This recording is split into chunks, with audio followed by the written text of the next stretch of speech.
welcome back to my channel. In today's video, we will be doing a week 1, day 2 of Bible study with me. So this will be a daily video that y'all always will get. I'm going to be posting, of course, my other videos when I record them, like my different types that I always do.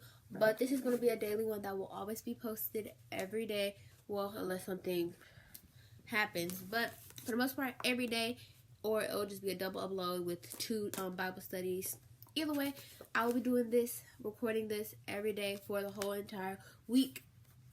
52 weeks Bible study. So this is only my second video of it. Is day 3. And I've already talked about the book in my snow day vlog and in the first and in day 2. So go watch those videos before you watch this one, especially the day 2 one, just so you can make sure that you stay on track with us because it's going to continue on. So that's all I got to say. So before we get into it, be sure to subscribe to my channel, like this video, and comment down more video ideas you want to see me do because I'm open to anything. So let's go ahead and get into the video.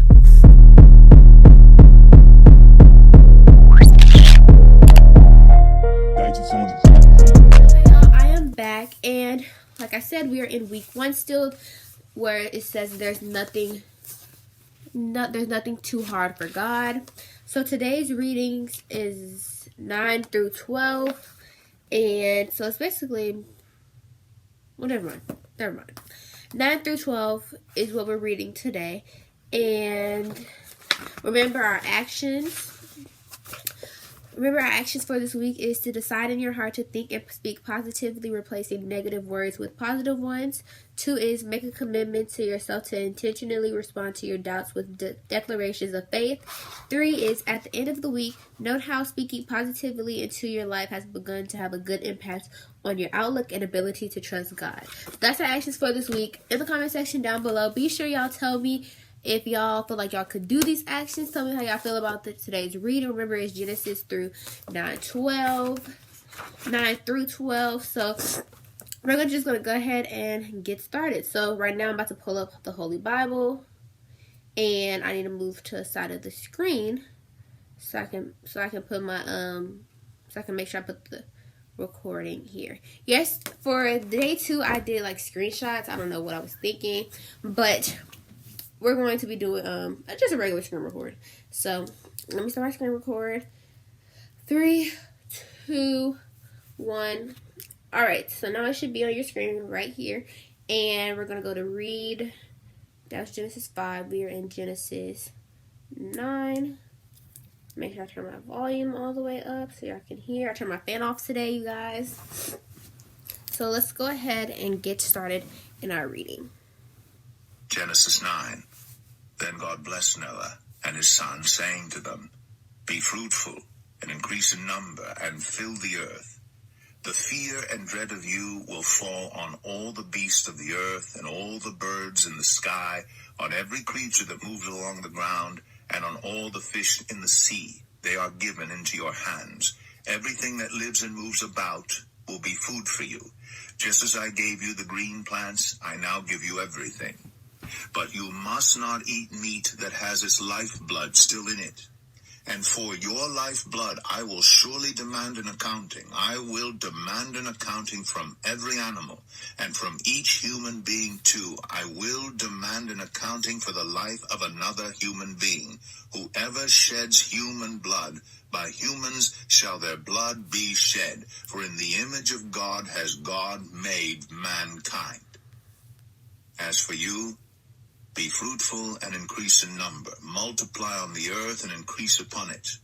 Then God said to Noah and to his sons with him, I now establish my covenant with you and with your descendants after you, and with every living creature that was with you, the birds, the livestock, and all the wild animals, all those that came out of the ark with you, every living creature on earth. I establish my covenant with you. Never again will all life be destroyed by the waters of a flood. Never again will there be a flood to destroy the earth. And God said, this is the sign of the covenant I am making between me and you and every living creature with you, a covenant for all generations to come. I have set my rainbow in the clouds, and it will be the sign of the covenant between me and the earth. Whenever I bring clouds over the earth, and the rainbow appears in the clouds, I will remember my covenant between me and you and all living creatures of every kind. Never again will the waters become a flood to destroy all life. Whenever the rainbow appears in the clouds, I will see it and remember the everlasting covenant between God and all living creatures of every kind on the earth. So God said to Noah, "This is the sign of the covenant I have established between me and all life on the earth." The sons of Noah who came out of the ark were Shem, Ham, and Japheth. Ham was the father of Canaan. These were the three sons of Noah, and from them came the people who were scattered over the whole earth. Noah, a man of the soil, proceeded to plant a vineyard. When he drank some of its wine, he became drunk and lay uncovered inside his tent. Ham, the father of Canaan, saw his father naked and told his two brothers outside. But Shem and Japheth took a garment and laid it across their shoulders. Then they walked in backward and covered their father's naked body. Their faces were turned the other way so that they would not see their father naked. When Noah awoke from his wine and found out what his youngest son had done to him, he said, "Cursed be Canaan. The lowest of slaves will he be to his brothers." He also said, "Praise be to the Lord, the God of Shem. May Canaan be the slave of Shem. May God extend Japheth's territory. May Japheth live in the tents of Shem, and may Canaan be the slave of Japheth."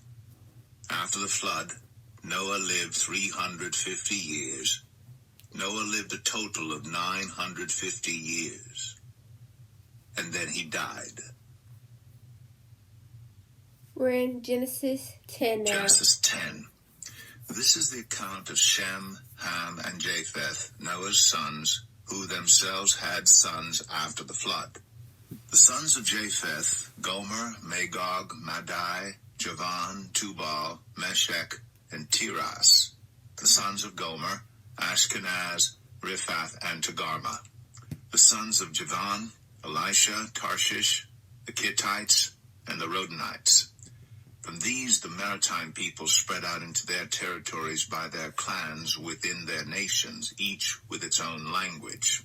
The sons of Ham: Cush, Egypt, Put, and Canaan. The sons of Cush: Seba, Havilah, Sabta, Ramah, and Sabtika. The sons of Ramah: Sheba and Dedan. Cush was the father of Nimrod, who became a mighty warrior on the earth. He was a mighty hunter before the Lord. That is why it is said, like Nimrod, a mighty hunter before the Lord. The first centers of his kingdom were Babylon, Uruk, Akkad, and Calneh in Shinar. From that land he went to Assyria, where he built Nineveh, Rehoboth, Ir, Calah, and Resen, which is between Nineveh and Calah, which is the great city. Egypt was the father of the Ludites, the Anamites, Lehabites, Naphtuhites, Pathrusites, Caslahites, from whom the Philistines came, and Caphtorites. Canaan was the father of Sidon, his firstborn, and of the Hittites, Jebusites, Amorites, Girgashites, Hivites, Archites, Sinites, Arvadites, Zemarites, and Hamathites. Later the Canaanite clans scattered, and the borders of Canaan reached from Sidon toward Gerar as far as Gaza, and then toward Sodom, Gomorrah, Admah, and Zeboim as far as Lasha. These are the sons of Ham by their clans and languages in their territories and nations. Sons were also born to Shem, whose older brother was Japheth. Shem was the ancestor of all the sons of Eber. The sons of Shem: Elam, Ashur, Arphaxad, Lud, and Aram. The sons of Aram: Uz, Hul, Gether, and Meshech. Arphaxad was the father of Shelah, and Shelah the father of Eber. Two sons were born to Eber. One was named Peleg, because in his time the earth was divided. His brother was named Joktan. Joktan was the father of Almadad, Shalef, Azarmaveth, Jerah, Adoram, Uzal, Dikla, Obal, Abimael, Sheba, Ophir, Havilah, and Jobab. All these were sons of Joktan. The region where they lived stretched from Mesha towards Saphar, in the eastern hill country. These are the sons of Shem by their clans and languages in their territories and nations. These are the clans of Noah's sons, according to their lines of descent within their nations. From these the nations spread out over the earth after the flood. Chapter Genesis 11. 11. Now the whole world had one language and a common speech. As people moved eastward, they found a plain in Shinar and settled there. They said to each other, "Come, let's make bricks and bake them thoroughly." They used brick instead of stone and tar for mortar. Then they said, "Come, let us build ourselves a city with a tower that reaches to the heavens, so that we may make a name for ourselves. Otherwise we will be scattered over the face of the whole earth." But the Lord came down to see the city and the tower the people were building. The Lord said, "If as one people speaking the same language they have begun to do this, then nothing they plan to do will be impossible for them. Come, let us go down and confuse their language so they will not understand each other." So the Lord scattered them from there over all the earth, and they stopped building the city. That is why it was called Babel, because there the Lord confused the language of the whole world. From there the Lord scattered them over the face of the whole earth. This is the account of Shem's family line. 2 years after the flood, when Shem was 100 years old, he became the father of Arphaxad. And after he became the father of Arphaxad, Shem lived 500 years and had other sons and daughters. When Arphaxad had lived 35 years, he became the father of Shelah. And after he became the father of Shelah, Arphaxad lived 403 years and had other sons and daughters. When Shelah had lived 30 years, he became the father of Eber. And after he became the father of Eber, Shelah lived 403 years and had other sons and daughters. When Eber had lived 34 years, he became the father of Peleg. And after he became the father of Peleg, Eber lived 430 years and had other sons and daughters. When Peleg had lived 30 years, he became the father of Reu. And after he became the father of Reu, Peleg lived 209 years and had other sons and daughters. When Reu had lived 32 years, he became the father of Serug. And after he became the father of Serug, Reu lived 207 years and had other sons and daughters. When Serug had lived 30 years, he became the father of Nahor. And after he became the father of Nahor, Serug lived 200 years and had other sons and daughters. When Nahor had lived 29 years, he became the father of Terah. And after he became the father of Terah, Nahor lived 119 years and had other sons and daughters. After Terah had lived 70 years, he became the father of Abram, Nahor, and Haran. This is the account of Terah's family line.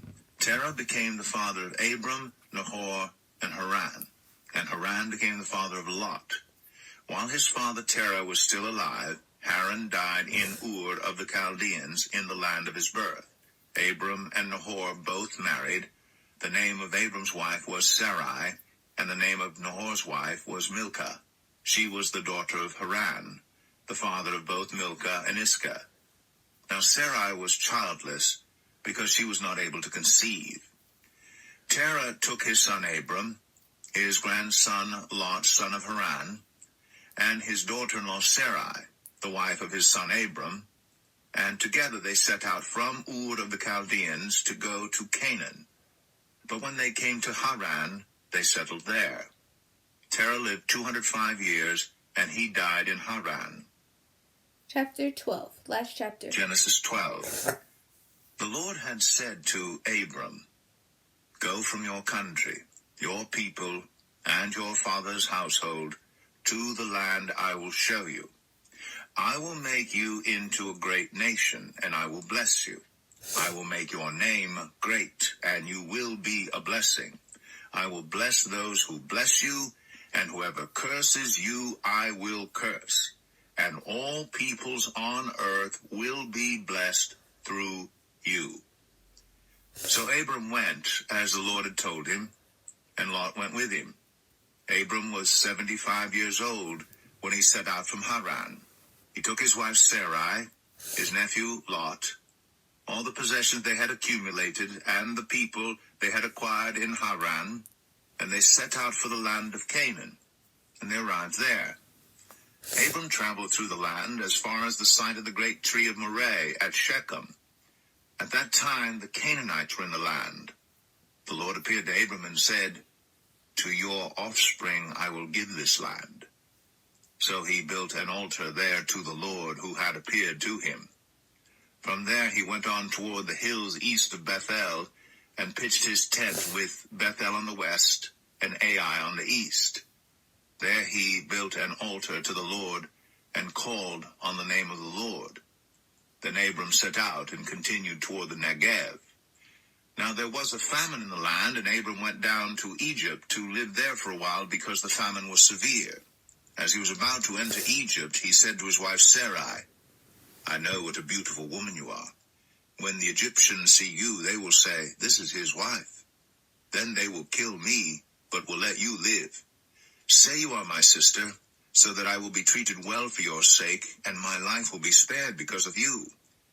When Abram came to Egypt, the Egyptians saw that Sarai was a very beautiful woman. And when Pharaoh's officials saw her, they praised her to Pharaoh, and she was taken into his palace. He treated Abram well for her sake, and Abram acquired sheep and cattle, male and female donkeys, male and female servants, and camels. But the Lord inflicted serious diseases on Pharaoh and his household because of Abram's wife Sarai. So Pharaoh summoned Abram. "What have you done to me?" he said. "Why didn't you tell me she was your wife? Why did you say, 'She is my sister,' so that I took her to be my wife? Now then, here is your wife. Take her and go." Then Pharaoh gave orders about Abram to his men, and they sent him on his way with his wife and everything he had. Genesis 13. Okay, you guys, so let me stop my screen record. So that was our daily reading for today. We are at 16 minutes in this video. Like I said, it's not supposed to be a long video, so I guess I'll start saying 20-minute long videos, since the reading could take longer depending on how long the chapters are. But how y'all feel about the daily reading chapters, Genesis chapters 9 through 12? I feel like those chapters specifically were talking more about God taking the people to the new land, to the new palace, and then giving them the things they need to be successful. So a way I could try to connect that to my life would be with the new challenges, or like the new experiences I experienced throughout life. God is putting those in my life, and He is helping me by helping me find different things that can help me to continue to be successful and to continue to grow. So that's how I take that. How did y'all take the daily reading? How could y'all input that into your life, or what's something that can relate to what happened in the Bible to something that's happening to you in real life? So hopefully you enjoyed this daily reading. We will get more into depth on day 7, which is the reflection day, where we go and answer the questions, which is like 3 or 4 questions about the weekly reading, after we have read all of the readings and read the purpose for these readings, and then we'll answer the questions, and that will be the end of week 1. So hopefully y'all continue to stay with me, and hopefully you enjoyed today's reading. I really hope you were able to gain something from it. So be sure to subscribe to my channel, like this video, and comment down more video ideas you would like to see me do, because I'm open to anything. So I'll see y'all in the next daily Bible study with me. Bye.